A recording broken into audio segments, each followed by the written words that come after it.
자, 안녕하세요. 김희영입니다. 지금부터 2021년 6월 5일 실시된 서울시 의료관계법규 기출문제 총평 들어가겠습니다. 자, 일단 법은요, 우리가 다루지 않은 법은 없었습니다. 그러니까 법적인 면에서는 좀 쉬운 내용이었구나라고 생각하시는데, 문제를 풀다 보면은 정말 디테일하게 시행규칙, 그리고 시행규칙 중에서도 저 구석에 처박힌 문제들이 좀 나와서 좀 까탈스러웠다라고 총평을 좀 얘기해 봅니다. 자, 그리고 예전에는 항상 의료법이 가장 많이 나왔거든요. 근데 요번에는 감염병 예방법, 그러니까 시국이니만큼 이게 가장 많이 나왔습니다. 4문제나 나왔습니다. 그리고 의료법은 오히려 좀 조금 나온 겁니다. 3개 정도밖에 안 나왔네요. 그리고 지역보건법하고 국민건강증진법은 항상 짝을 이뤘었거든요. 얘네들이 나란히 2개씩 나왔습니다. 그냥 나머지는 다 한 문제씩 나온 겁니다. 국민건강보험법, 의료기사, 뭐 당연히 이제 시험 문제가 나왔었고, 보건의료기본법, 응급의료에 관한 법률도 한 문제. 검역법 하나, 후천서 면역결핍증도 역시 하나고, 마약류 관리법도 역시 하나. 그리고 기타 법으로서 제가 공공보건의료에 관한 법은 매번 시험 문제 자꾸 나오고 있다. 3년 연속 나오고 있다. 그래서 제가 이거 할 때 이거 좀 신경 쓰자라고 했었던 부분인데 역시 한 문제 나오고요. 근데 노인장기요양보험은 중요해요. 그래서 나올 수밖에 없었다라고 했는데 이것도 한 문제 정도 나왔네요. 그래서 이렇게 법으로만 보면 쉬웠구나라는 생각이 들어요. 희한한 법은 안 나왔다. 이렇게 보시면 될 것 같고요. 자, 바로 들어가도록 하겠습니다. 자, 보시면 1번. 자, 의료법에 의료 광고 얘기가 나옵니다. 제가 수업할 때도 맨날 그랬으니까 의료 광고 시험 문제 꼭 나온다. 근데 양이 너무 많아서 그냥 느낌으로라도 고를 수 있게 자꾸 연습을 해라 라고 표현했거든요. 자, 가장 옳은 것은 이에요. 자, 신문 등을 이용해서 전문가의 의견 형태로 표현되는 광고 하면 안 됩니다. 그리고 2번째, 환자의 치료 경험담이나 특히 6개월 이하의 임상 경력 광고하면 안 되죠. 6개월은 넘어가야 된다라고 표현을 했고요. 자, 3번째는 다른 의료인 등의 기능 또는 진료 방법과 비교하는 내용의 광고도 하면 안 돼요. 이런 것들은 전부 다 상식선에서 받아들여라 라고 표현했었을 거예요. 그런데 비해서 4번, 세계보건기구와 협력을 맺은 국제평가기구로부터 받은 인증을 표시한 광고는 해도 되겠죠. 그래서 이거는 굳이 모르더라도 상식선에서 답은 4번 아니야? 라고 고르셨을 것 같아요. 그래서 1번은 나름대로 쉬운 문제였구나. 밑에 해설 부분은 다 써놨습니다. 그러니까 확인해 보시면 되고요. 자, 2번째입니다. 우리 지역보건법의 지역보건 실태, 지역사회 건강 실태조사. 그러니까 지역보건법에 지역보건의료계획서가 있고 그 계획서를 짜기 위해서 실태조사를 한다라고 표현했고요. 지역보건의료계획서는 4년에 한 번씩 짜요. 그런 반면에 지역사회 실태조사는 매년 실태조사를 한다라고 표현했었을 거예요. 요거를 물어보고 있네요. 그래서 지역사회 건강 실태조사의 주기는 당연히 1년. 이거는 틀리면 절대로 안 되는 문제였다. 이렇게 보시면 되고요. 3번째입니다. 우리 담배값 경고 그림 기억하실래나 모르겠습니다. 담배가 있다면 여기에 100분의 50에 자, 100분의 50의 면적에는 그림과 글씨가 있는 거죠. 그리고 이 중에서 100분의 30이요. 100분의 30에 해당되는 거에는 그림이 있다라고 표현했었을 거예요. 그래서 앞면, 뒷면에 그림이 있는 거고 글씨 같은 경우는 앞면, 뒷면, 옆면에도 글씨가 있다라고 표현했었을 거고 여기에 경고 그림을 표기할 때 앞면, 뒷면의 각각의 넓이는 당연히 100분의 30이 되죠. 답은 4번. 이런 건 아주 누워서 떡 먹깁니다. 자, 4번에 공공보건의료에 관한 법률상 시도지사가 공공보건의료에 관한 업무 수행을 지원하기 위해 설치 운영할 수 있는 거. 요거를 공부 안 했다면 잘 모르시겠죠. 근데 해설 부분에 보시면 이게 22조에 있습니다. 22조에 시도지사는 공공보건의료에 관한 업무 수행을 지원하게 하기 위해서 공공보건의료 지원단을 설치 운영할 수 있다라고 되어 있는 거고요.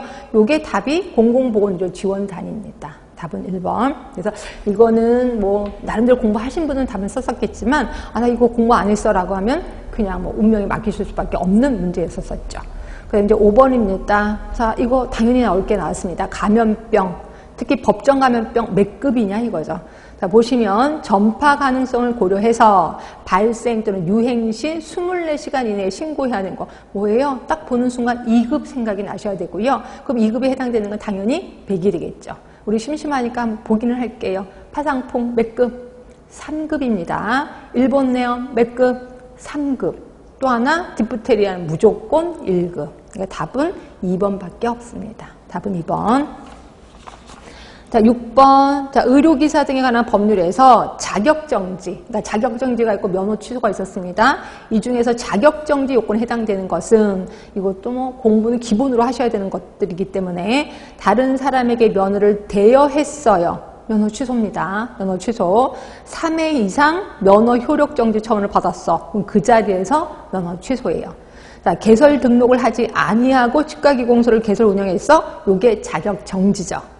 자, 4번 치과기공사가 아닌 자로 하여금 치과기공사의 업무를 하게 했어. 이거 자격정지 아니라고 또 착각하시는 분이 있을까봐. 아니에요. 그 해설 부분을 보시면 거기 해설 부분에 2의 2가 있을 거예요. 지금 자격정지 중에 2의 2에 보시면 치과진료를 행하는 의료기관 또는 그 등록한 치과기공소가 아닌 곳에서 치과기공사의 업무를 행하게 한 때 이겁니다. 그래서 여기에는 치과기공사가 아닌 자로 하여금 그 업무 수행을 하게 한 때 이런 거는 없어요. 그래서 답은 3번이 자격정지 요건에 해당하는 거죠. 답은 3번. 헷갈릴 게 하나도 없습니다. 그다음에 7번이에요. 자, 요거 조금 헷갈리긴 하겠다. 근데 제가 그 수업할 때 뭐 있었어요? 그 위원회는 제가 깔끔하게 정리를 해서 보내드렸을 겁니다. 그래서 여러분들이 혹시 공부를 열심히 하셨다면 금방 눈에 보일 거고요. 그 위원회 제가 그렇게 정리를 했는데도 보지 않으셨다면 모르시는 거죠. 그렇죠? 근데 이때 위원회에 대해서는 정말 디테일하게 나옵니다. 말 갖고 장난 비슷하게 한다라고 했었었고요. 거기 보시면 이제 가장 올바른 걸 고르는 건데, 자, 위원회는 위원장 1인을 포함해서 그 밑에 해설 부분을 보세요. 자, 위원장 1인, 부위원장 1인을 포함해서 15인 이내의 위원으로 구성된다라고 했는데, 자, 보기 1번은 1인을 포함해서 7인 이상, 이것도 틀렸네. 7인 이상이란 말도 틀렸고, 부위원장도 어디 갔는지 없어요. 그래서 1번은 많이 틀린 거고, 2번, 위원회는 국민건강증진기금의 연도별 운영 계획안과 결산, 평가를 심의한다라고 해서 그 위원회가 하는 일도 그 보기 해설에 있습니다. 그 해설 부분에 동그라미 2번 밑에 2번이 거기 있을 겁니다. 제가 밑줄도 다 거놨습니다. 요 일을 하는구나. 답은 2번이네. 3번, 위원장은 장관이 아니라 차관입니다. 그리고 위원회 임기는 3년이 아니라 2년이죠. 물론 연임할 수는 있습니다. 그리고 답은 2번. 자, 그 다음에 8번. 이거 들으시면 안 되는 건 아시지? 자, 국민건강보험법에 따른 요양기관에 해당되는 것은 일단 약국. 무슨 법이에요? 약사법에 따른 약국이죠. 그리고 보건의료원 하면은 이거는 지역보건법에 따른 보건의료원. 자, 보건진료소. 이거는 뭐예요? 보건진료소 하면 농특법이죠. 농특법에 따른 보건진료소. 그리고 한국희귀필수의약보험센터 요거 역시 약사법이죠. 결국 답은 가나 다라 모두 답이 되는 거죠. 자, 그다음에 9번입니다. 자, 감염관리실의 업무. 우리 의료법 시행 규칙에 두 개를 두게 되어 있습니다. 감염병 관리위원회하고 감염병 관리실을 두게 되어 있는데 이때 감염관리실의 업무가 뭐냐 이거죠. 그래서 이것도 우리가 평상시에 잘 접근하지 않는 것들이어서 제가 수업 시간에 분명히 읽어드렸던 기억이 나는데 여러분들은 또 별로 또 공부했을 거야. 그래서 여기에서 또 헤매시는 분들도 계셨겠구나라는 생각이 들었습니다. 일단 옳지 않은 것은 병원 감염의 발생 감시 당연히 밑에 있습니다. 그리고 병원 감염 관리 실적의 분석 및 평가 역시 있어요. 그리고 병원의 전반적인 위생관리에 관한 사항 없습니다. 그리고 직원의 감염관리 교육 여기 있습니다. 답은 3번이라고 보시면 되고요. 자, 10번입니다. 자, 요거는 그 시험 보기 전에 우리 학원 홈페이지에 질문하시는 분이 굉장히 많았었습니다. 특히 보건복지부 장관이 할 수 있는 일이 딱 정해져 있기 때문에 이것 때문에 굉장히 말이 많았고 그리고 이것 때문에 제가 몇 번 답을 달아드렸던 기억이 나서 이거는 웬만하면 맞았을 것 같아요. 왜냐면 이걸 집중적으로 저희가 했었던 기억이 나거든요. 그래서 감염병 예방 및 관리에 관한 법률에서 그 밑에 해석을 보시면 질병관리청장, 시도지사, 시군구청장이 감염병 예방을 위해서 다음과 같은 조치를 한다.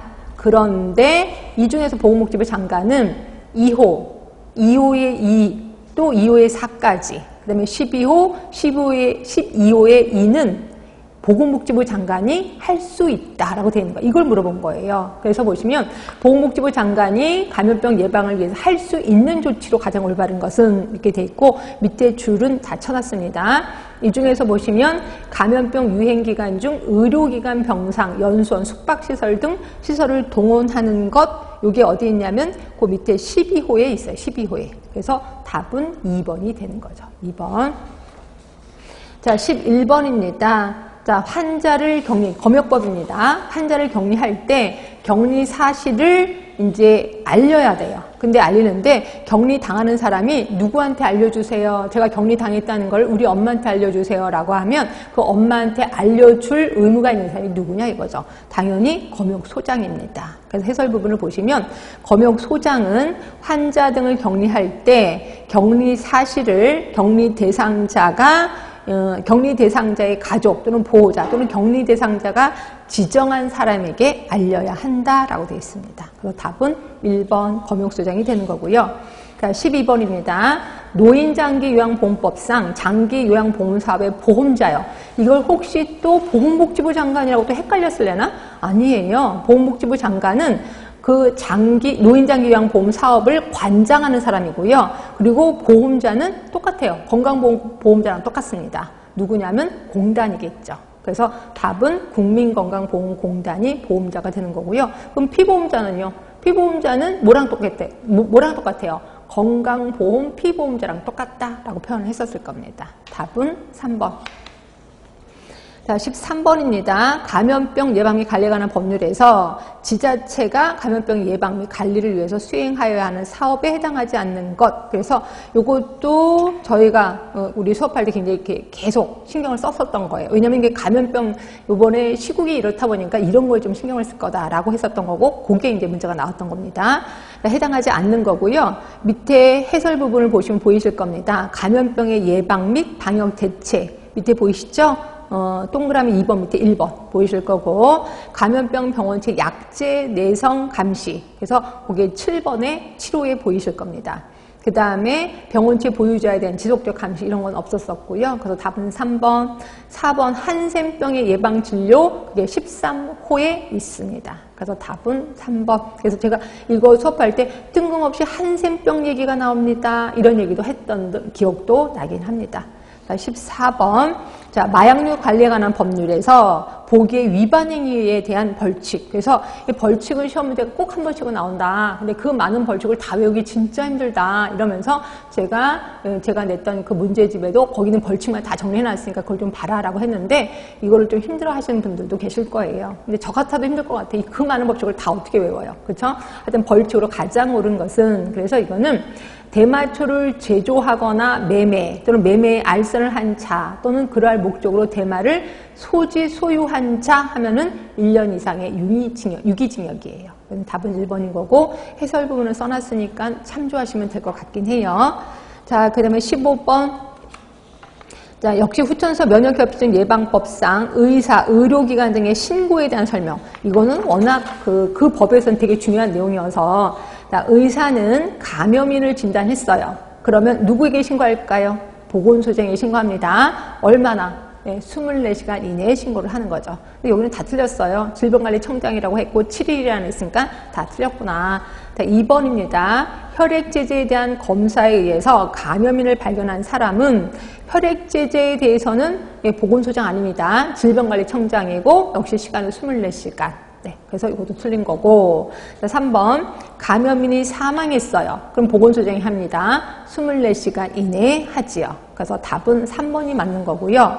4번. 학술연구에 의해서 감염인을 발견했어. 이것도 역시 질병관리청장 얘기합니다. 24시간 이내에 하고 있다. 그래서 답은 변함없이 3번.